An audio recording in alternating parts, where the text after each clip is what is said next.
Hi and welcome back to the channel. Why does Hollywood keep doing the same thing over and over again? It's a valid question, and it's one that kind of came up when I was looking back through the last 30 years of Hollywood science fiction cinema. And something I'd noticed before came up again, and that is that Hollywood made the same movie twice in a 9-year period, which is kind of messed up.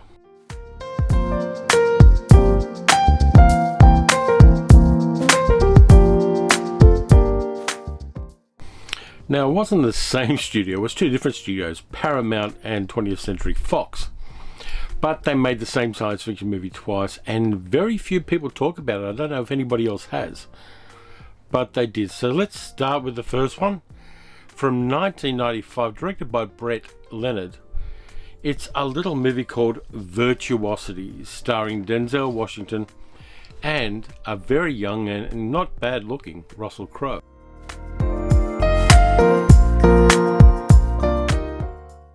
You might remember the movie. It's got that 1990s ultra-violence about it, where everybody thought that science fiction movies should have a high death count, not necessarily through natural disaster, but through people shooting each other and blowing each other up.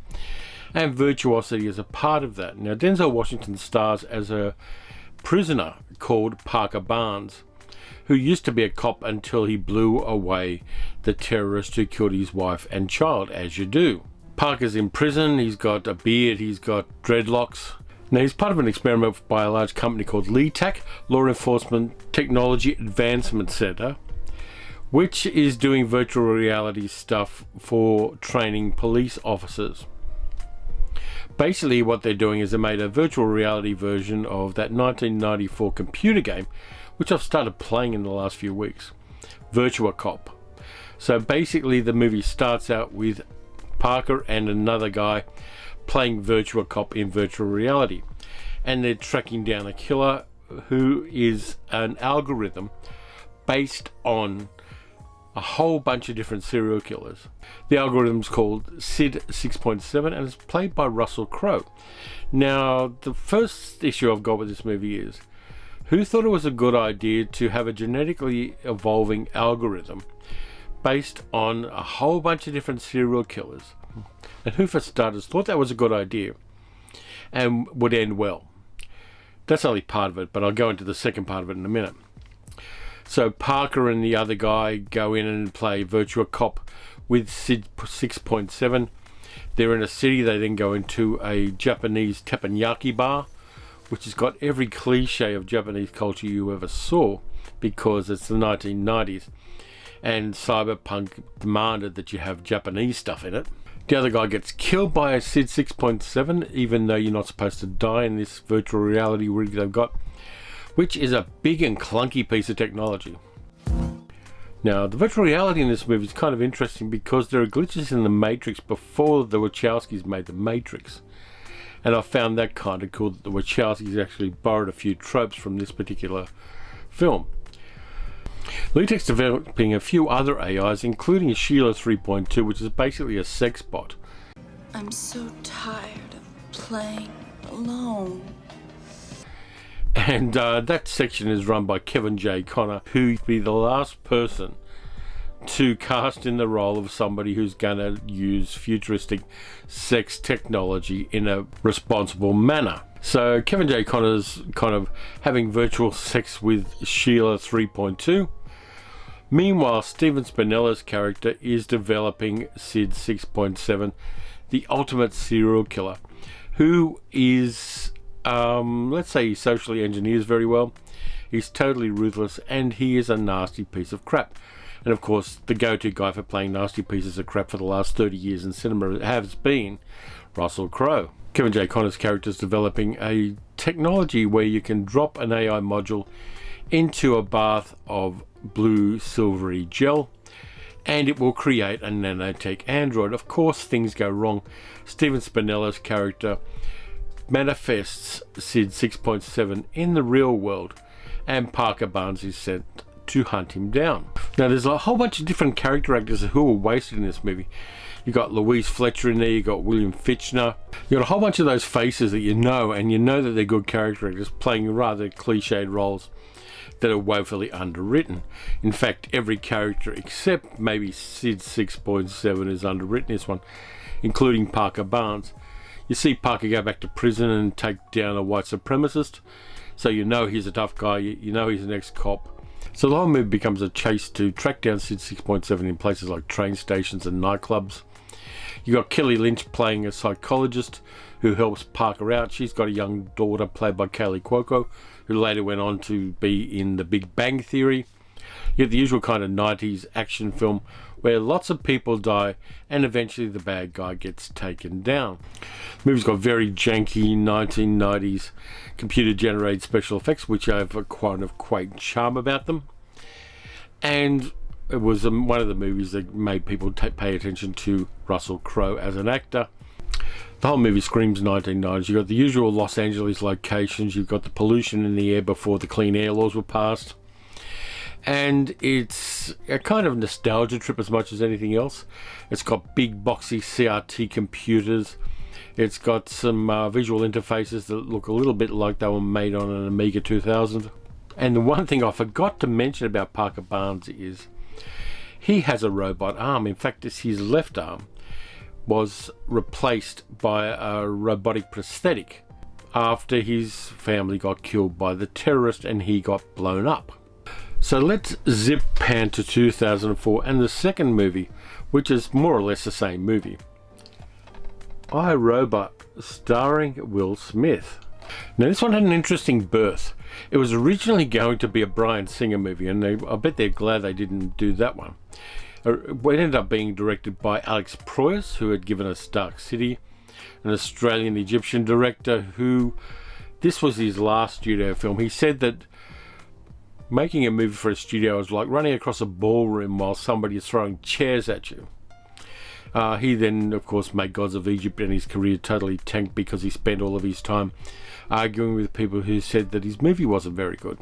Now, the origin of this one is much more interesting than the origin of the first one. Originally, iRobot was a script called Hardwired by a guy called Jeff Vintar, who did it as an Agatha Christie kind of mystery about who murdered the cybernetics expert. And there's some robots around, there's some AI, and it was a very tight script. It was a script that people liked a lot, and it had been going around the traps and it had been in kind of development hell for a fair while. And so the studio, in this case 20th Century Fox, grabbed the movie and decided they wanted to make it, but they wanted to make it as a big budget action film. They got Akiva Goldman amongst other people to do a pass over of the script, and they came up with the idea of blending the original script of Hardwired with an intellectual property they had just bought, which was iRobot, the Isaac Asimov stories about future robotics, and a woman called Susan Calvin who helps develop the AIs. It's got the Asimov 3 laws of robotics in it. They wanted to use iRobot because if you don't use it, you lose it, according to most of the contracts they have for intellectual properties based on other materials. And so they decided to make the film. The first person they went to make the film, they wanted a star. So one of the people they went to was Denzel Washington. Denzel Washington was making the Manchurian Candidate remake for Jonathan Demme at the time and couldn't do it. So they got Will Smith. This movie is about a black cop with a robot left arm who chases down rogue AI. Yeah, it's exactly the same plot. Now, it's got a few variations and it's a lot more nuanced than Virtuosity is. And it doesn't really have the focus on the bad guy the way Virtuosity does with Sid 6.7. But if you strip away all of the other stuff, and there is some good stuff in iRobot, you pretty much got the same movie. Black cop, robot arm, going up against AI in the future. In this case, in 2035. Things are going very nicely in society. There are household robots all over the place, and there's a new robot being put out by US Robots, the company that runs it, which is going to revolutionize the whole thing. They're smarter, they're more intelligent, they're stronger, they're faster. they're a lot less hassle than previous generations of robots. Right at that time, the guy who runs it, played by James Cromwell, commits suicide from the top of the USR building, United States Robots building. And he gets the cop Spooner, played by Will Smith, to investigate by subtly leaving clues that only Will Smith's character will find, because Will Smith's character is technophobic. He doesn't like robots, he doesn't like AI. He uses old-fashioned technology wherever possible. And because Akiva Goldman did the script on it, he makes really bad ex-wife jokes which don't endear him to Susan Calvin, played in this case by Bridget Monahan, who's very good in the movie. Her character gets a little more oomph to it than Kelly Lynch's character does in Virtuosity. They find out that James Cromwell's character may have been killed by a very weird version of the new robot called Sonny, played in motion capture and voice acting by Alan Tudyk, who doesn't have the limitations of the 3 Asimov laws of robotics. So Sonny is the prime suspect, but there's more going on than that. Spooner gets attacked in various ways during his investigation by robots. You got all the necessary action scenes in this one. And unlike Virtuosity, where Denzel Washington is the only black human being on the planet, you do get more characters of colour in this one. You get Spooner's boss, played by Chi McBride, who was the Frank McRae of the 21st century. You also get his grandmother, who lives by herself, makes potato pie, and gives him a lot of shit. So Spooner has to stop whoever killed James Cromwell's character. At first they think it's the CEO of the company, played by Bruce Greenwood, because he's always good for playing villains in this kind of movie. But it's not him, it's actually, spoiler here, the AI running all of the robots, which are updated nightly with new software and new instructions. So the robots start going rogue. You can tell that they're going crazy because a red light comes on in their chest, which is a nice indicator. And the special effects and the action scenes just roll from there. It all ends up pretty well. You pretty much know what's going to happen ahead of time. They do foreshadow a little bit the ways in which the AI can be fought. And Will Smith's character, for about 3/4 of the movie, is a total asshole. He only redeems himself later on when he explains to Bridget Monahan's Susan Calvin why he has his attitude to robots and new technologies, and it makes the character more comprehensible, and he kind of softens from there. Originally, in the original script of Hardwired, the Spooner character was technophobic and to the extreme. You know, he gets sweats and gets really anxious and gets triggered by robots. So there was going to be a lot more interesting approach to the character in this one. And notoriously there's a story going around that when Will Smith came in to talk to them about making the movie, he said, in my movies I always end up saving the world. So the number of similarities between these two movies raises a couple of questions. First off, why didn't many people notice this at the time? Were we churning through action films, and particularly science fiction action films, so quickly that people's memories of previous movies just kind of faded really fast? Was that amnesia aided by the fact that this movie purported to be based on the strings of short stories that were compiled in Isaac Asimov's book I, Robot, which a lot of people had read and a lot of people liked? And like everything else Asimov ever did, was a collection of stories that didn't have any human characters in them. And the weird thing is, both of the movies are entertaining. You know, they've got action, they've got suspense, they've got, for their time, cutting edge special effects, and the robot special effects, particularly on Sonny in I, Robot, are incredibly subtle and well done.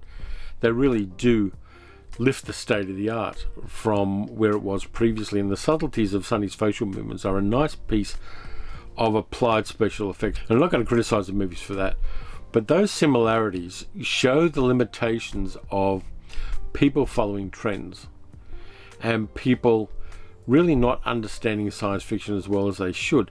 Yes, both of the movies made money, and yes, the careers of both of their stars were enhanced by these films, but they're pretty much the same movie. And for me, when I'm watching cinema, one of the things I really go for is, don't keep telling me the same story repeatedly. Tell me the next story. Tell me something I haven't seen. Tell me a story from a different viewpoint. Tell me a story from a different cultural viewpoint.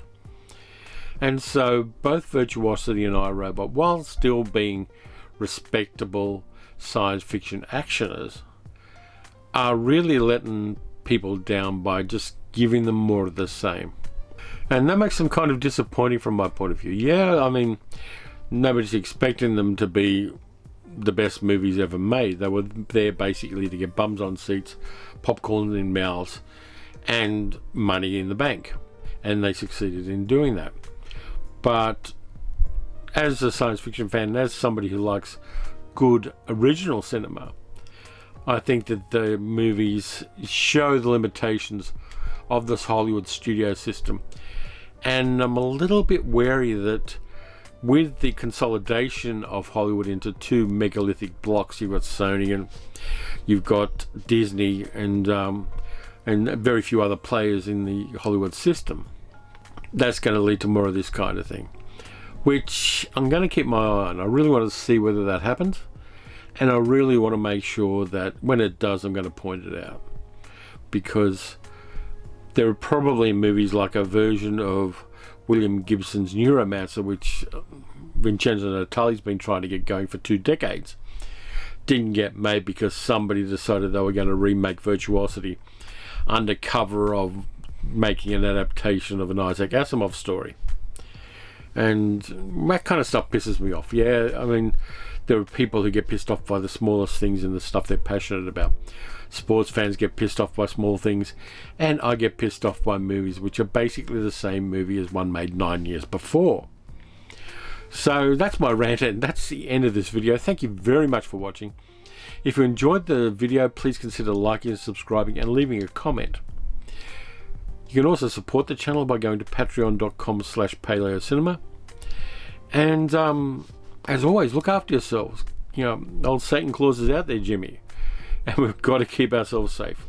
Watch some good movies, watch some bad movies. Go back over the last few decades and just see the movies that were similar to each other, because there are more than just two. Enjoy the journey, and I'll catch you next time.